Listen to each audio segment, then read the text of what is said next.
Morning prep work is done. Got my beans. I have no idea what kind of beans they are.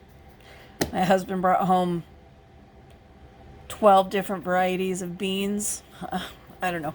None of them are pinto beans, regardless, but beans going in 25 minutes.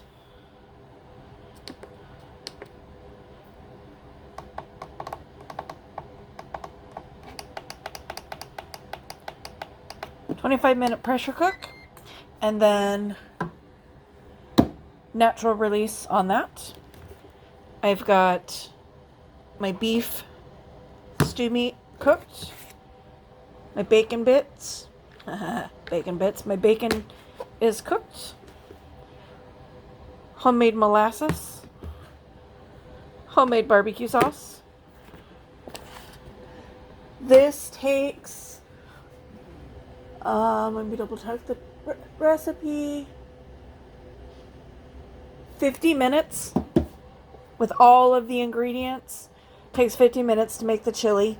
So video shall be on, not on pause. Spliced, I guess is how I'll put that. So I'll come back and film the next step, putting all of the ingredients into the crock pot. You'll see, or not the crock pot, the pressure cooker. You get to see kind of what it looks like before it's cooked. So stay tuned. All right, we are back. It is just after 3 o'clock. I'm going to do the pressure cook part, and then I'm just going to put it, switch it over to the slow cooker. So the crock pot setting on low, just to kind of let it continue to marry the flavors until my husband gets home. Because, yeah. Anyway, so I've done some prep work. The beans were pressure cooked for 25 minutes, so they're nice and soft. Cooked and ready to absorb all the yummy flavors. I've gone ahead and prepped my wet ingredients and my dry ingredients. For the most part, I got to add some water into this as well. So dry ingredients,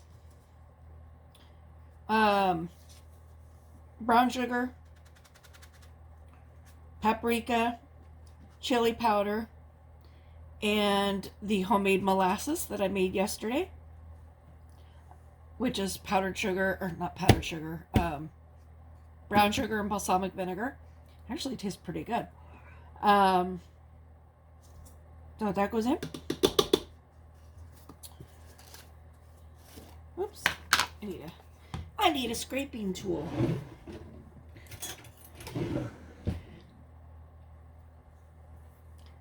Most of the wet ingredients: ketchup, barbecue sauce, yellow mustard, apple cider vinegar, and Worcestershire sauce.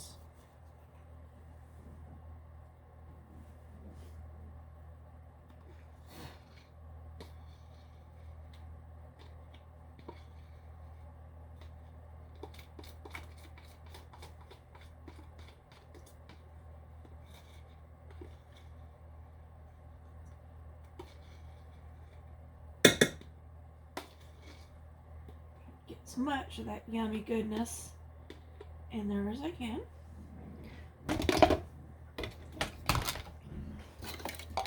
Also need to add 2/3 cup of water.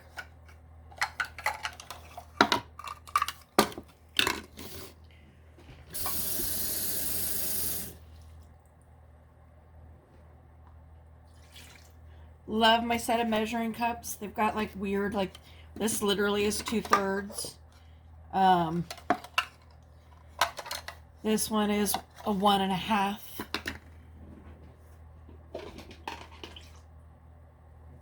This is a 2-cupper. So it's not your standard, measures. 1 3/4 cup, and then your 1 cup. So it's kind of nice because your standard size, standard measuring cups, you're oftentimes having to go 1/3, 2/3, or 1/2 and a quarter to get to a 3/4, and then a 1 cup to get 1 3/4. So it's nice to have that 1 3/4 cup single measuring cup. Really like these. They are among my favorites. Don't remember where I got them. I've had them for a long time. And it was a dual set. There was measuring spoons that came with it. And again, they've got your standard 1/4 teaspoon, tablespoon, but then it's got like a dash, which is a little tiny itty bitty green one. Oh, I think I put them away. I did. Oops. So this is the dash. Tiny little bit. 1/4 teaspoon. 1/2 tablespoon, which is nice. You don't usually see that. Or at least I haven't. 2 teaspoon. Which is, again, I have a teaspoon and then 2 teaspoons. And then there's the tablespoon in the sink already. Most people that do cooking know that 3 teaspoons equals a tablespoon. So to have a 1 1/2 teaspoon is nice. Again, it makes it so that you only have to use 1 thing instead of 2 or 3. Water. Just kind of, oh, and garlic.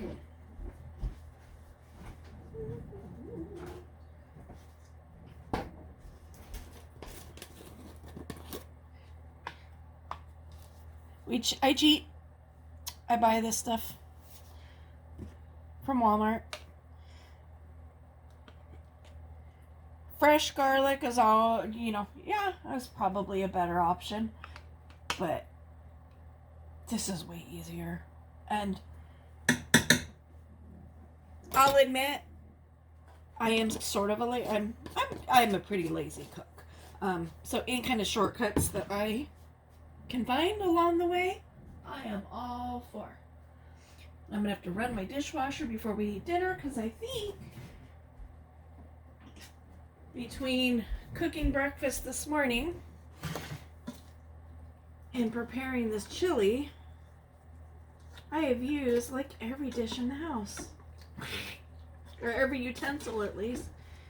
The only thing I have left hanging up over there, this is my last spoon. The only thing that's left hanging over there is my spatulas.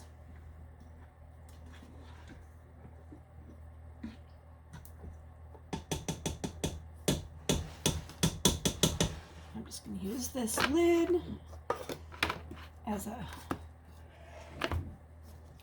what are those called? Spoon rest.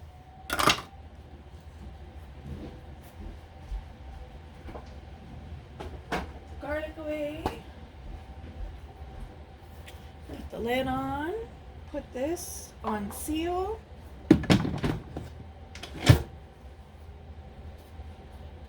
Pressure.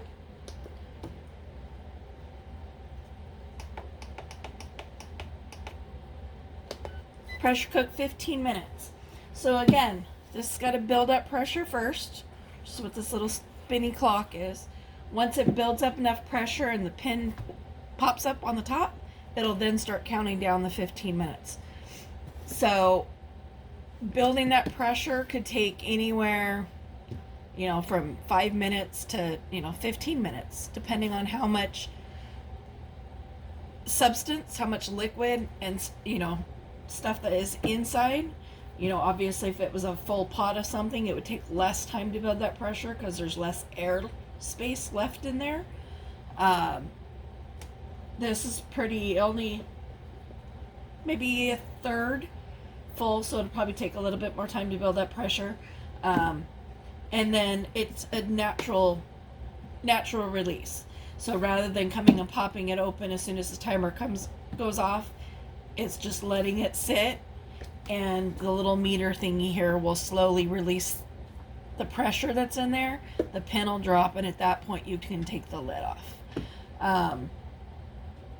Again, what I said I was, I'm gonna come back after the pressure cooking and switch this over to the low setting of the crock pot setting, so that it just continues to marry those flavors until it's actually dinner time. So stay tuned, and I'll be back once this is all done cooking, give you the final look as I dish it up for dinner. Well, when I came back to check it after that 15 minutes, popped open the lid, took a test, and there were some beans that still were not fully cooked. But also at that time I realized, I kind of forgot some key ingredients, like the beef and the bacon. Like, really?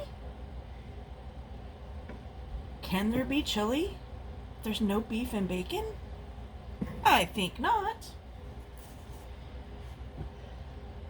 So got some chili. Gotta have some cheese, faux show.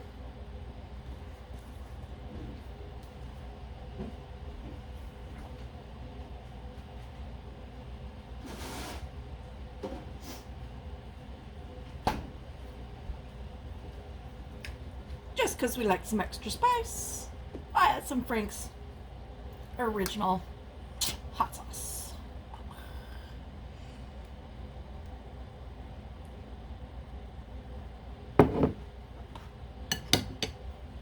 Dinner is served.